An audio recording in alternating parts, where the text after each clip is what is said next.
নমস্কার। আমি আর মহুয়া আবারও চলে এসেছি আপনাদের কাছে। আজকে আমরা মায়ের কথা বই হাতে নিয়েই বসেছি।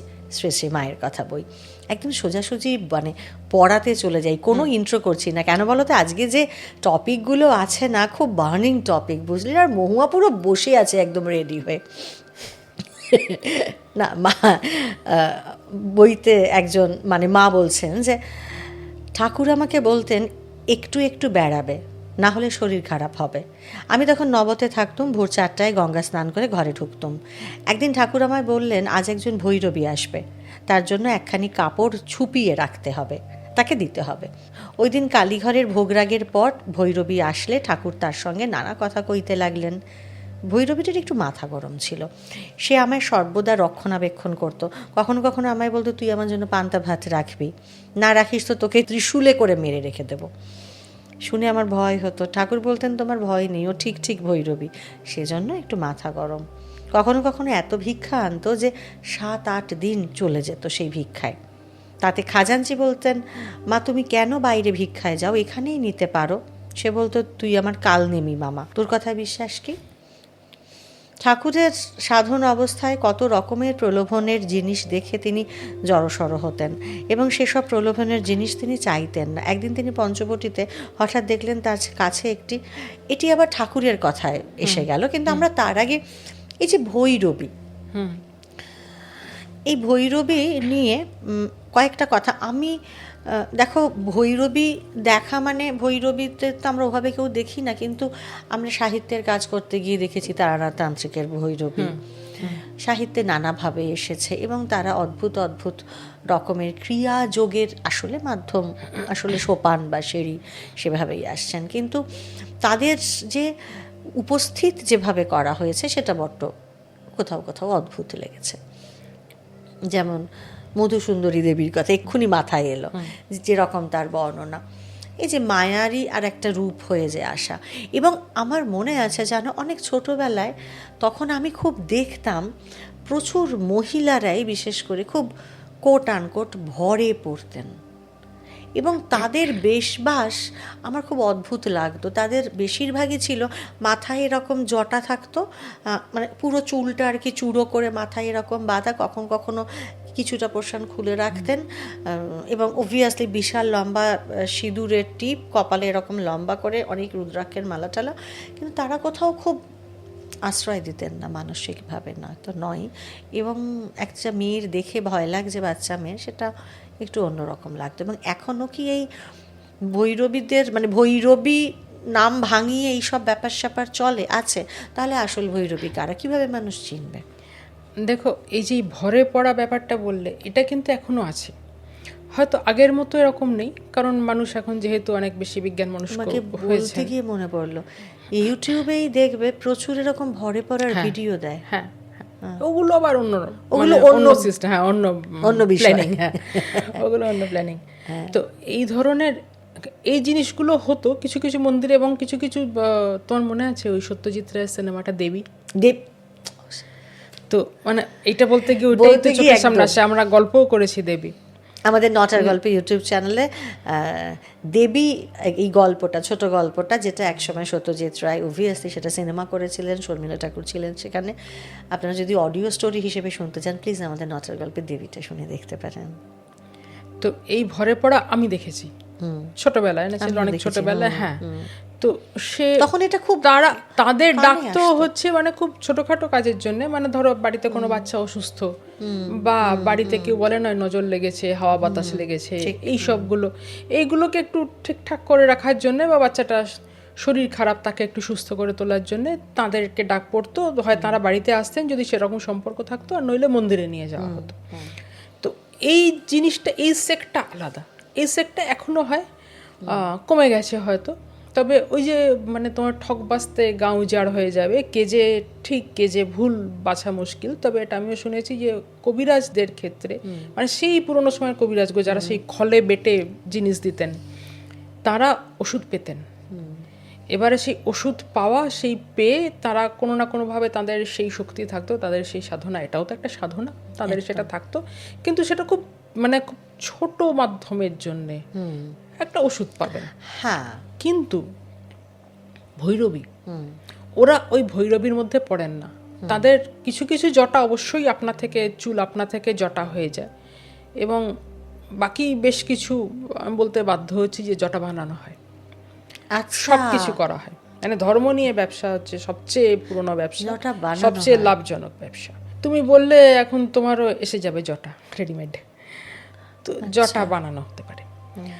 কিন্তু আবারও বলছি যে সত্যি কিছু আছেন, সত্যি কিছু থাকেন। 100 বার 100 বার। তো যার এপিট আছে তার তোপিটও আছে, ওপিট থাকবে 100 বার। ভৈরবী, ভৈরবী ক্লাসটা আলাদা। মানে ভৈরবী হচ্ছেন পুরোদস্তুর তান্ত্রিক সাধিকা, শাক্ত সাধিকা। তারা এদের মধ্যে পড়েন না।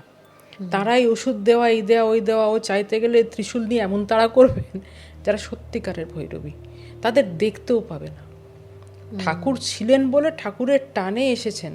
ঠাকুরের জন্য কিন্তু দক্ষিণেশ্বরে এমন এমন অদ্ভুত অদ্ভুত অনেক মানুষের, অনেক সাধুর, অনেক সাধকের আবির্ভাব ঘটেছে, যে যারা আসেন না, এমনি নর্মালি আসেন না, তারা কোনো টানে বা কোনোভাবে একটা এসে হাজির হয়েছে। অনেক আনাগোনা প্রচুর হয়েছে 100 বার। ভৈরবী মায়ের জীবনও দেখো, ভৈরবী মায়ের কাছেও এসেছেন। আমরা, তুমি বেশ কিছুদিন আগে পড়েছো কালীঘাটে, সেই ভৈরবীর সঙ্গে দেখা হয়েছিল। মা তাকে জিনিস দিতে চেয়েছিল, তিনি নিলেন না। যার কাছে যা নিতে হয় আমি জানি, তুই জান না মা। চলে যেতে মায়ে গিয়ে পেছন ফিরে দেখলেন রাস্তা থেকে ধুলো নিয়ে মাটিতে নিচ্ছে ওই ভৈরবী। দেখো, এটা থেকে প্রমাণিত প্রত্যেকটা জিনিস তো আমাদের কিছু প্রমাণ করে। ঠিক ঠিক, এটা থেকে প্রমাণিত তিনি সত্যিকারের ভৈরবী, তিনি মাকে চিনেছেন। ঠিক, সামনে দাঁড়িয়ে পরিষ্কার বলছেন যে যার কাছে যা নিতে হয় আমি জানি, তুই জানা মা। মা তাকে কাপড় আর টাকা দিতে চেয়েছিলেন, সে রাস্তার ধুলো কুড়িয়ে মাথায় নিচ্ছে। ভৈরবীর চোখ আছে প্রত্যেকটা, মানে কারণ তাদের তো অন্তর্দৃষ্টি জেগে থাকে, তারা তো শুধু ওই এমনি বাইরের চোখে দেখে না, ধর্ম এবং আধ্যাত্মিকতা, চর্মচক্ষুতে দেখে না। ধর্ম এবং আধ্যাত্মিকতা মানে স্পিরিচুয়ালিটি যেটা বলে, এবং ধর্ম দুটো জিনিসই যেখানে সত্যিকারের, যেখানে ঠিক ঠিক, সেখানে এটা তো মানে এটা সবচেয়ে হায়ার বিজ্ঞান, হাইয়েস্ট বিজ্ঞান রাদার। বিজ্ঞান যেমনি লক্ষণ মিলিয়ে নেওয়া যায়, এখানে পরিষ্কার লক্ষণ মিলিয়ে নেওয়া যায়। যদি যে মেলাচ্ছে সেও ওই লেভেলে থাকে। আমরা এই লেভেলে দাঁড়িয়ে ওই লেভেলে মেলাতে পারবো না, কিন্তু সমান সমানে দাঁড়ালে, বা তুমি হয়তো কোনো কথামৃত পড়লে বা কিছু পড়লে, সেখানে তুমি লক্ষণ শুনলে বা জানলে, যদি দৃষ্টি খোলা থাকে, কোথাও যদি একটা বদ্ধ ব্যারিকেড না থাকে, তাহলে তুমি অন্তত বই পড়েও লক্ষণ পরিষ্কার মিলিয়ে নিতে পারবে। ঠাকুর যেটা বলছেন, দিনে দেখবি রাতে দেখবি, মিলিয়ে নেওয়া যায়। মানে কে ভণ্ড আর কে সাচ্চা, কার ভেতরে যে স্পিরিচুয়ালিটিটা আছে, ইজিলি মিলিয়ে নেওয়া যায়। মানে অন্তত তুমি 60% ঠকবে না। আসলে মানুষ তো আজকাল অন্ধভাবেই ছুটে চলে না, হুজুগে ছুটে চলে। অ্যাকচুয়ালি তো কি চাইছে জানে না, যে জন্য যায়। তো এই ভৈরবী দেখো চেনা গেল, মাকে তিনি বললেন যে যার কাছে যা নিতে হয় আমি জানি। ভৈরবীর অন্তর্দৃষ্টি, এবং তাকে দেখে মায়ের ভাবান্তর হলো। এর পরের ঘটনাটা যেটা আছে, ওই কালীঘাট থেকে বাগবাজার পর্যন্ত গাড়িতে, ঘোড়ার গাড়িতে, মা একটাও কথা বলেননি। মা গম্ভীর হয়েছিলেন, এবং বাগবাজারে ফিরেও মায়ের সেদিন ওই গাম্ভীর্যটাই বজায় ছিল। কাজ করেছেন, সব করেছেন, কিন্তু গাম্ভীর্য বজায় ছিল। মধুসুন্দরী দেবী যেটা কথায় বললাম, আমাদের সবকটা তো পরপর, এবং আমরা সাহিত্যে এত এনে ফেলি, ওই বিভূতিভূষণ এনেছেন বলে আমরা মানে ডাকিনী যোগিনী সব এমন এনে ফেলি না। তো মধুসুন্দরী দেবী, মধুসুন্দরী দেবী যোগিনী। কারণ এখানে একটা জিনিস জানতে হবে, বুঝতে হবে, আজকাল যারা এরকম সমস্ত অলৌকিক বা এরকম প্রেতলোকের কথা লিখছেন, যে বিভূতিভূষণ বন্দ্যোপাধ্যায়, তারাশঙ্কর বন্দ্যোপাধ্যায়, এরা একসময় এই আধ্যাত্মিক জগতের চর্চা করেছে। এরা সাধক, তো সাধকেরা। বিভূতিভূষণ নিজে মধুসুন্দরীকে প্রত্যক্ষ করেছেন, পুনর্ভাবে লিখতে পারেন না। জীবনে কি অলৌকিক ঘটনা ঘটেছে তারপরে, তার মৃত্যুর পরে, একদম এগুলো তো লোকেরা জানে না। একদম। এই মধুসুন্দরী দেবী আছেন, মধুসুন্দরী দেবী হচ্ছেন যোগিনী। এই যোগিনী কারা? 64 যোগিনী, 64 যোগিনী। আমাদের 64 তন্ত্র, 64 তন্ত্র, 64 কলা, একদম একদম, এক একটা তন্ত্রের অধিষ্ঠাত্রী এক একটি যোগিনী। একদম। তারা কারা? তারা হচ্ছেন সেই ওই কালী শক্তিরই এক একটি অংশ, মায়ের ওই এক একটি অংশ। একদম। আমাদের এখানে ওড়িশায় হীরাপুর বোধহয় খুব সম্ভবত জায়গাটার নাম। ওই একটি আছে ওই 64 যোগিনী মন্দির, মানে অদ্ভুত সেই জায়গাটা, খোলা আকাশের নিচে, মাথায় কোনো ছাদ নেই। আচ্ছা, 64 যোগিনী মন্দির, 64 যোগিনী আসেন, মানে যারা যারা যায়নি তো জানি না। কখনো গেলে দেখো, হ্যাঁ দেখবো তো। এবং যারা সত্যিকারের তন্ত্র সাধনা করেন তাদের ওইখানে গিয়ে সাধনা করতেই হয়, ও বসতেই হয়। ওটা বানিয়েছিলেন কোনো এক রানী, মানে কোনো এক রাজা বানিয়ে দিয়েছিলেন রানীর অনুরোধে। আচ্ছা। রানী ছিলেন তন্ত্র সাধিকা, ও রাজা বানিয়ে দিয়েছিলেন। রানীর রাতের অন্ধকার, অ্যাকচুয়ালি অন্ধকারেই তো এটা করতে হয়। রানী কিন্তু প্রত্যেক রাতে রাজবাড়ি থেকে বেরিয়ে একা গিয়ে ওইখানে বসে থাকতেন, সাধনা করতেন, তার গুরু আসতেন। আচ্ছা, রাজা কিন্তু ছেড়ে দিয়েছিলেন, আচ্ছা, রানী এসে ওইখানে করতেন সাধনা। ওই 64 যোগিনী মন্দির উড়িষ্যার হীরাপুরে ফেমাস, মানে বিশ্ববিখ্যাত। আচ্ছা, আচ্ছা। তো মানে যারা গেছেন কোথাও কোথাও ওনারা বলেছেন যে এখনো পর্যন্ত গেলে মানে কোথাও একটা একটু গা ছমছমে ব্যাপার একটা থাকে। এটা কিন্তু ভূত প্রেতের গা ছমছমে না, আমরা গা ছমছমে বললে একটা হরর স্টোরি খুঁজি, তা নয়। তো এগুলো এগুলো বলতেই হয়, কিছু করার নেই। কথা হচ্ছিল এমন কথা। তো এই মধুসুন্দরী দেবী হচ্ছেন যোগিনী। এক একজন যোগিনী এক একজন যোগকে রিপ্রেজেন্ট করছেন। হ্যাঁ একদম, যোগিনী তো তার এক একজন যোগকে রিপ্রেজেন্ট করছেন। তারও আগে মানে ব্যাপারগুলো কিরকম লাইনে জড়িয়ে দেখো, বুদ্ধদেবের মার মনে পড়ছে, হ্যাঁ, মারের সাগর পাড়ি দেব। তো এই মার এক একটা মার উত্তীর্ণ করে তো বুদ্ধ বসে আছেন, ওই দেখো ভূমিটি ছুঁয়ে বুদ্ধ বসে আছেন একদম। ওই এবারে এক একটা মার উত্তীর্ণ হচ্ছে। আমাদের এই যে 64 যোগিনী, দেখো 64 কাম, হ্যাঁ, এক একটা স্টেপ তো তুমি দেখো এই কামেশ মানে কামকলার সাথে তন্ত্র কিভাবে জড়িত। একদম, ভারতবর্ষই একমাত্র এবং সাধনার দেশ যেখানে 64 কাম কলা, 64 যোগিনী, 64 তন্ত্র, কার সাথে কি মেলানো। এবং তারা এসে বারবার সাধকের পরীক্ষা নেন, একদম, এবং পরীক্ষা নেবার জন্যই তো, এবং তাদের হাত দিয়েই কিন্তু আলটিমেটলি সাধক একেবারে মানে স্তরে যায়, তারা কামের চূড়ান্ত ভোগের চূড়ান্ত জায়গায় নিয়ে যেতে পারেন, আবার তারাই ত্যাগের চূড়ান্ত জায়গায় নিয়ে যেতে পারেন। মানে এক একটা স্টেপ উত্তীর্ণ হবে, একজন করে আসবেন, একদম। এবং এই হচ্ছে 64 স্টেপ। এখানে আরেকটা ছোট্ট একটা ইনফরমেশন দিয়ে রাখি, আমাদের জাস্ট গত সপ্তাহে এসেছে বিভূতিভূষণ বন্দ্যোপাধ্যায়েরই লেখা একটি গল্প, শেষ লেখা। সেটি এসেছে বুদ্ধদেবের লাইফের একটা ছোট্ট পার্টস নিয়ে, অংশ নিয়ে, বিভূতিভূষণ বন্দ্যোপাধ্যায়ের গল্প। সেখানেও দেখবেন গৌতম বুদ্ধ তার ভাইকে কোন জায়গাতে ভ্রমণ করাতে নিয়ে যাচ্ছে। তার ভাইয়ের অসম্ভব মায়ামোহ আবিষ্ট মন ছিল, তাকে কোন জায়গাতে সে ঘুরছে তার দাদার হাত ধরে, সেটাও একটু শুনে আমাদের এই আজকের কথার সাথে মিলিয়ে নিতে পারেন। নটার গল্প ইউটিউব চ্যানেলে ইতিমধ্যে এসে গেছে। হ্যাঁ বাবা। তো এই এক একটা স্টেপ উত্তীর্ণ হচ্ছেন, আবার পরের স্টেপে যাচ্ছে। তুমি এর পাশাপাশি বুদ্ধকে রাখো, যে কারণে আমি বুদ্ধ বলতে বলতে যাচ্ছি যে এক একটা করে মার উত্তীর্ণ হচ্ছেন। লাস্ট অফ অল কোথায় গিয়ে পৌঁছলেন? শূন্যবাদ, অন্ধকার। আমরা বলি অন্ধকার, আসলে শূন্য, আসলে সেটাই তো সবচেয়ে বড় আলো। আমাদেরও এই তন্ত্রের শেষে, তন্ত্র সাধনার শেষে এই যোগ সাধনা, এই যোগিনী, এই যোগিনী চর্চার শেষে আমরা কোথায় গিয়ে পৌঁছই? কালী। তুমি কাকে তফাৎ করবে, কোথায় তফাৎ করবে? তো মানে বুদ্ধ নিয়ে বসলে সে আমাদের বোধহয় গোটার হাত কেটে যাবে একদম। মানে সেই যে পুরো বিস্তার, পুরো জগৎ জুড়ে যে বিস্তার, বুদ্ধদেবী তন্ত্রের সার্থক রূপ। হ্যাঁ এক্স্যাক্টলি, তন্ত্রের সার্থক দ্রষ্টা বুদ্ধ, যেমনি বেদেরও সার্থক দ্রষ্টা, তন্ত্রেরও সার্থক দ্রষ্টা। আমরা তন্ত্রের দৃষ্টিতে আমরা করি, বেদের সার্থক দ্রষ্টা তো একদম শঙ্করাচার্য হাতে ধরে ধরে দেখিয়ে দিয়ে গেছেন। এবং আমাদের আদিগুরু শঙ্করাচার্যকে নিয়ে যে এপিসোডে অনেকে এসে লিখেছেন যে তারা হয়তো বৌদ্ধ ধর্মাবলম্বী, যে বুদ্ধিস্ট, বেশ কিছু কমেন্ট করেছেন যে আপনারা প্লিজ হিন্দু ধর্মকে দিয়ে বৌদ্ধ ধর্মকে অবমাননা করবেন না। কোনো অবমাননা করার আমাদের কোনো সাহস নেই, স্পর্ধা নেই, ইচ্ছেও নেই।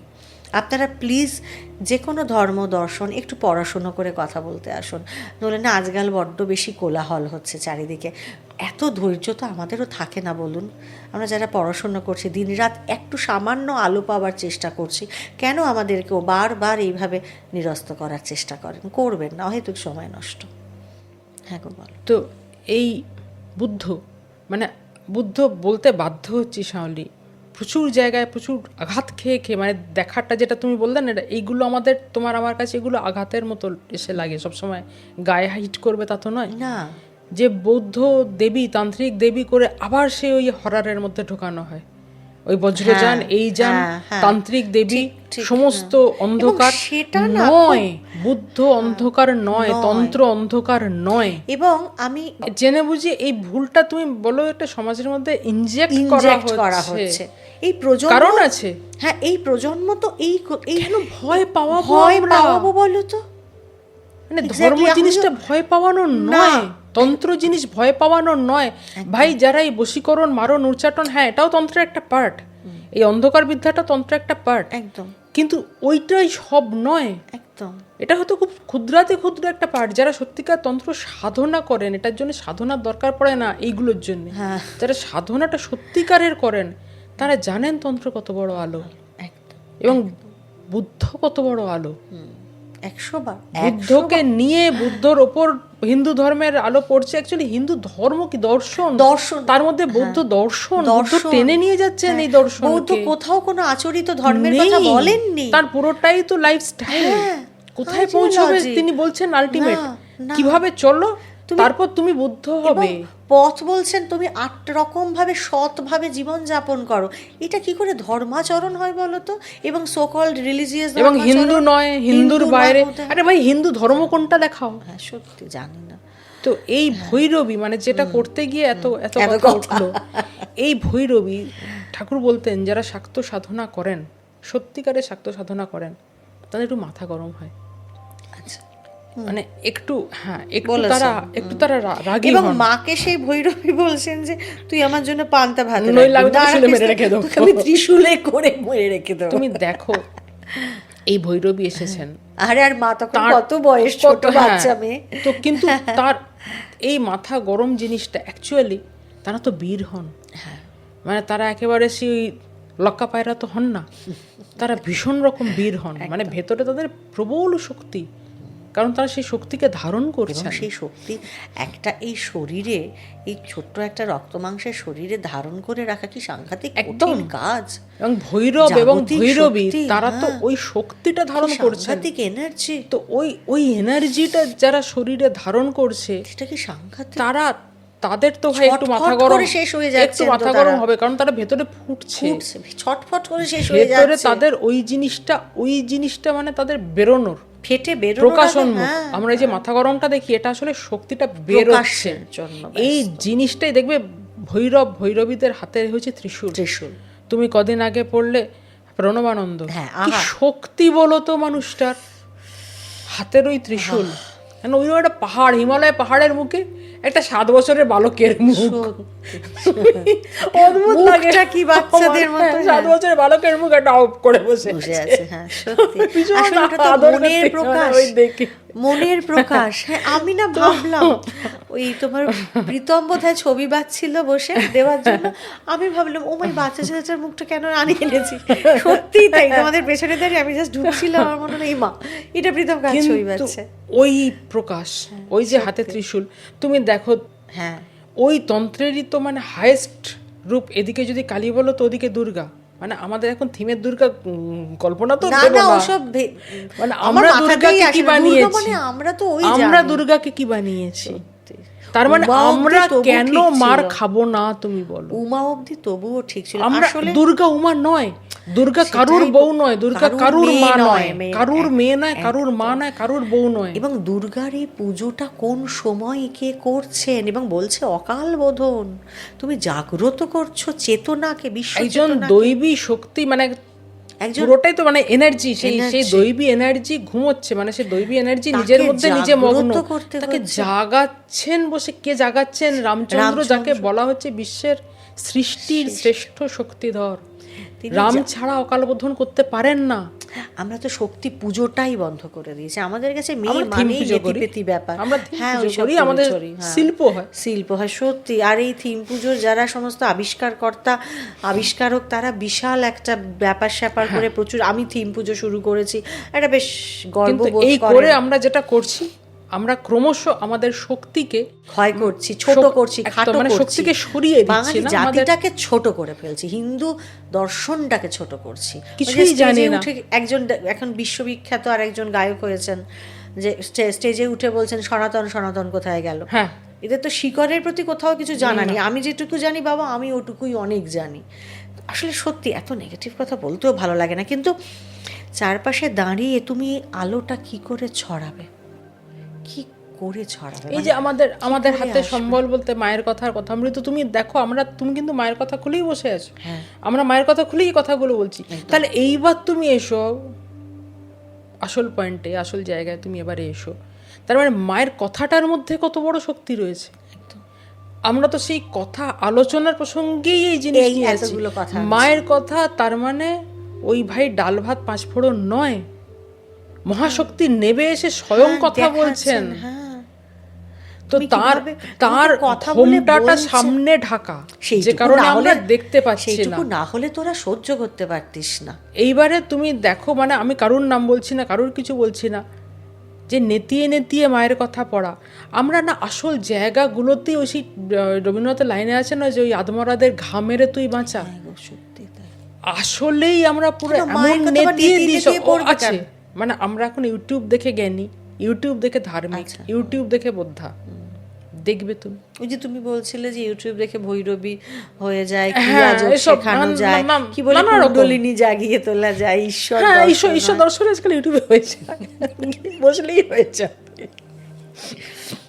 আচ্ছা, আমরা এরপরে এই নিয়ে আমরা মহুয়াকে কোনোভাবেই আর কথা বলতে দিতে পারি না, এটা আমাদের নৈতিক অন্যায় হবে। তাই তো বলুন, আপনারাও চিঠি লিখে জানান তো মহুয়া এসব কী বলছে, কার ব্যবসা সমস্ত নষ্ট করছে, করুক লোকে খেয়ে পড়ে বাঁচুক। আচ্ছা, আমরা যাই শ্রী মায়ের কথা। এরপরে কি লিখছেন, ঠাকুরের সাধন অবস্থায় কত রকম প্রলোভনের জিনিস দেখে তিনি জড়সড় হতেন। সেসব প্রলোভনের জিনিস তিনি চাইতেন না। একদিন তিনি পঞ্চবটিতে হঠাৎ দেখলেন একটি ছেলে তার কাছে এলো, তার নাম রাখাল, এবং এ আবার কী হলো, তখন মা তাকে বুঝিয়ে দিলেন যে মানসপুত্র রূপে ব্রজের রাখাল আসবে। যখন রাখাল এলো তখন তিনি বললেন যে ওই যে আমার রাখাল, সে এসেছে, তোমার নামটি কি বলো দেখি। ঠাকুর যেমন পঞ্চবটিতে দেখেছিলেন ঠিক তেমনটি। আচ্ছা না, আগে রাখালের কথাটা শেষ করি। রাখাল ছেলেটি এসেছিল, কারণ ঠাকুরের তো ওই বুদ্ধ বসেছেন বলিবৃক্ষের নিচে, ঠাকুর বসেছেন পঞ্চবটিতে, এবং ওই মার পেরোচ্ছেন বুদ্ধ, ঠাকুরে পেরোচ্ছেন একটার পর একটা প্রলোভন, ওই পাশাপাশি তো ওই দুই মূর্তি বসে আছেন। তো সেই করতে করতে ঠাকুরের তো অনেক রকম, এবং যারা সাধনা স্তরে যান শাওলি, তুমি দেখবে প্রত্যেককে, সবাই যেরকম ধ্যানে পাচ্ছেন তা নয়, প্রত্যেকের সামনে মানে অযাচিত সুযোগ, অযাচিত সম্ভার। ধরো তুমি জানো না, দুম করে এমন একটা সুযোগ এসে গেল যে তুমি নেবে কি নেবে না। এই সবকটা হচ্ছে পরীক্ষা, তোমার ভেতরটা কতটা তৈরি হয়েছে, তুমি কতটা নিজেকে কন্ট্রোল করতে পারছো, মানে এইটা পেরিয়ে আগামীর দিকে তাকিয়ে আসো। এই জায়গাগুলো, কারণ এই জায়গাগুলোকে না আলটিমেটলি ওই জায়গাটা পৌঁছতে দেবে না।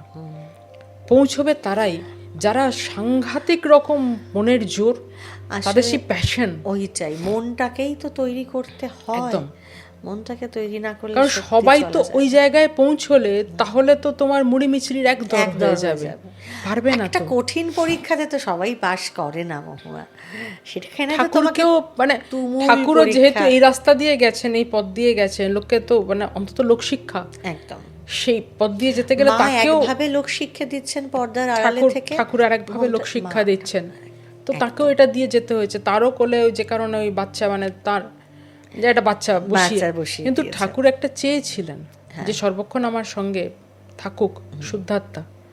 কারণ এই শুদ্ধাত্মা নিয়ে এটা দেখবে, যদি মানে যারা স্পিরিচুয়াল প্র্যাকটিসের দিকে যান, একদম আমি প্র্যাকটিস বলছি, যারা যান তারা না সবার সঙ্গে, আমি বলছি না যে গিয়ে খারাপে ভালো তা নয়, হয়তো মানে ব্রডার রেসপেক্টে সবাই ভালো, কিন্তু কোথাও গিয়ে আটকায়, সবার সঙ্গে ঠিক মতো মেলামেশা করা যায় না।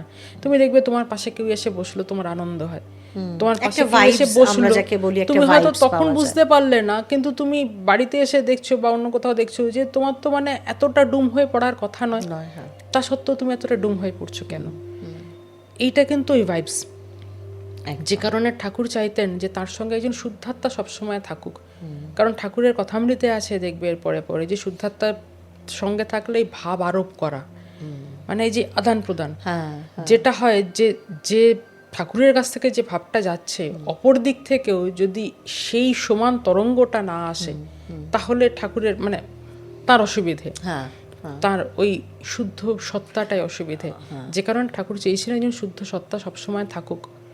রাখাল মাতাকে বসিয়ে দিলেন কোলে, যে যেন ঠাকুরকে, মানে রাখালকে বলা হয় মানসপুত্র।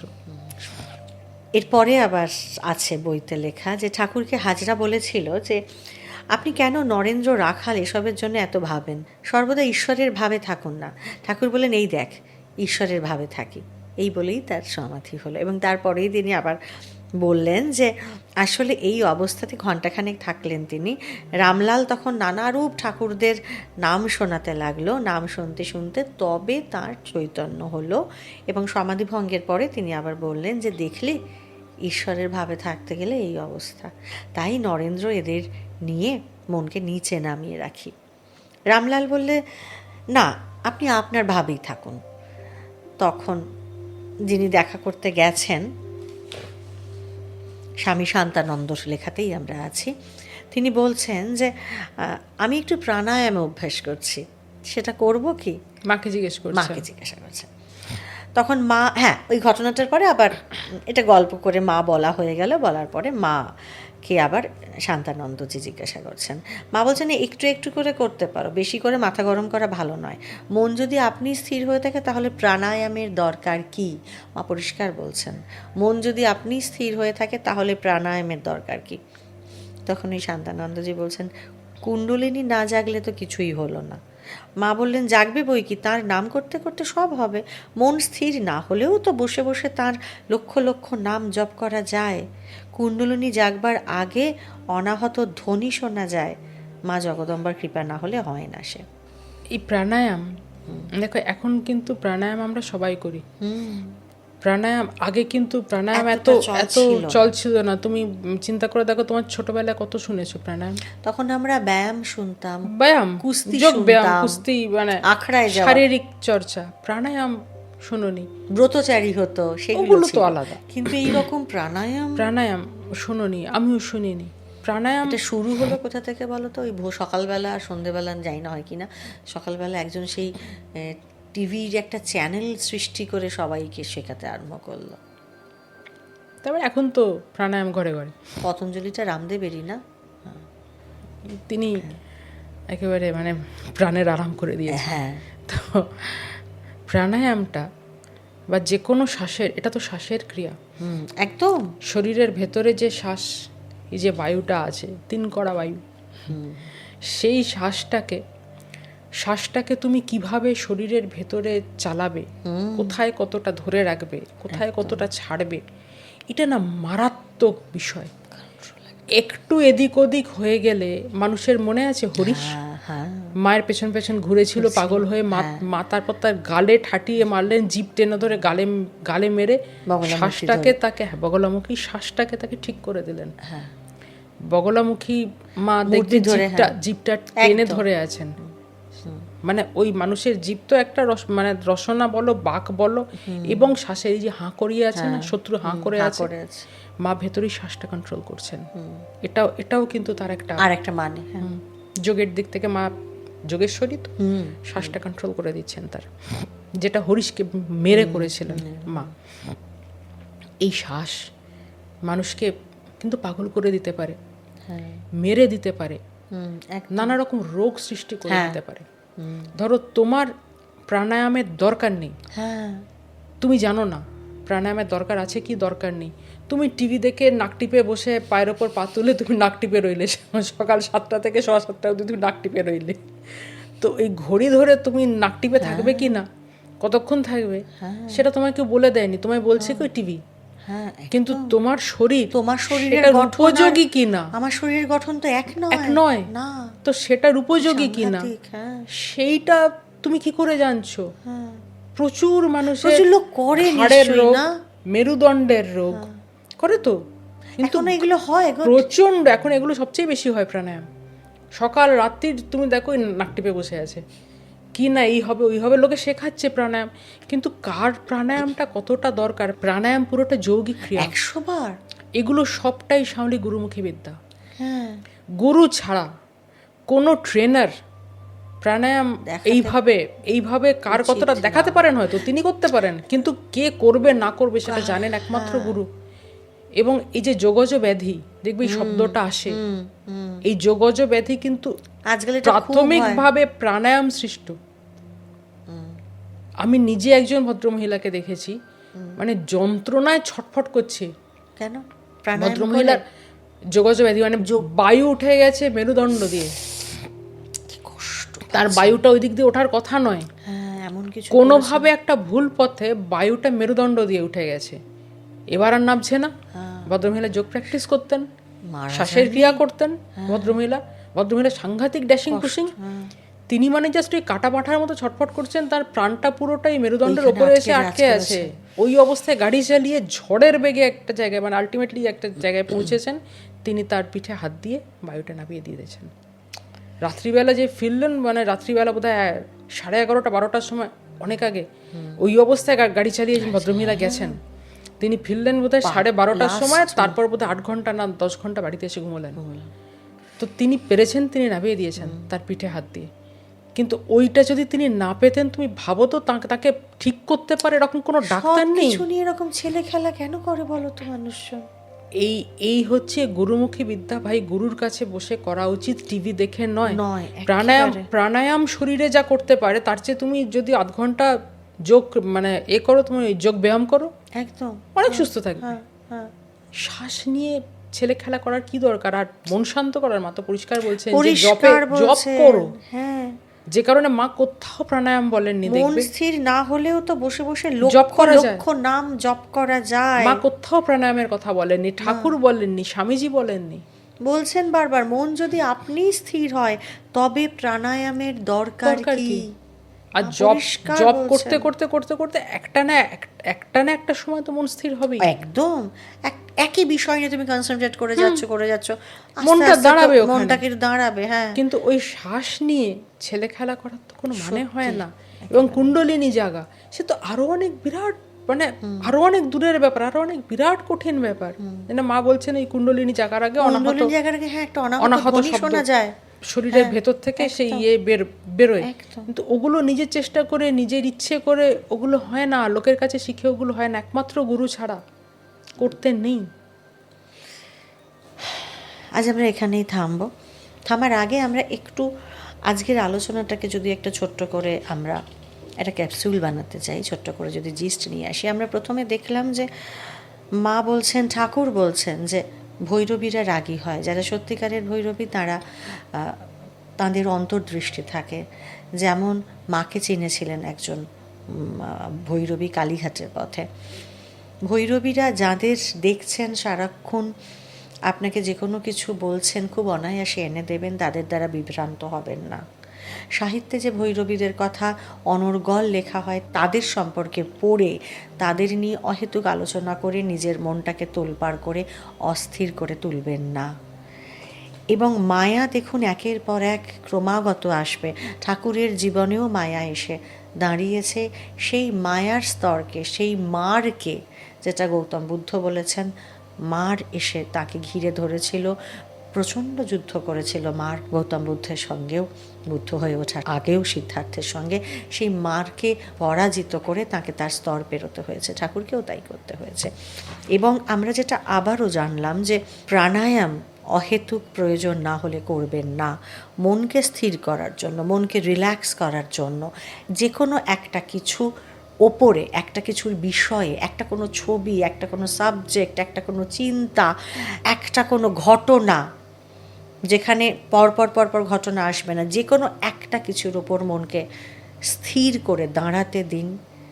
স্ক্রোলিং বন্ধ করুন, মাস্ট একদম স্থির হয়ে দাঁড়াতে দিন। দরকার হলে যাদের দীক্ষা আছে তারা নাম জপ করুন, তারা বীজ মন্ত্র পেয়েছেন বীজ জপ করুন। আর যারা বীজ মন্ত্র পাননি তারা দরকার হলে কলির যে বীজ মন্ত্র হরে কৃষ্ণ জপ করুন। যে কোনো একটা কিছুকে জপ করুন, একটা কিছুতে মনকে স্থিত করুন। তাহলে এই কোলাহলের মধ্যে অনেক স্থিত হতে পারবেন, মন শান্ত থাকবে, মনের ভেতর থেকে ঠান্ডা ফিল হবে।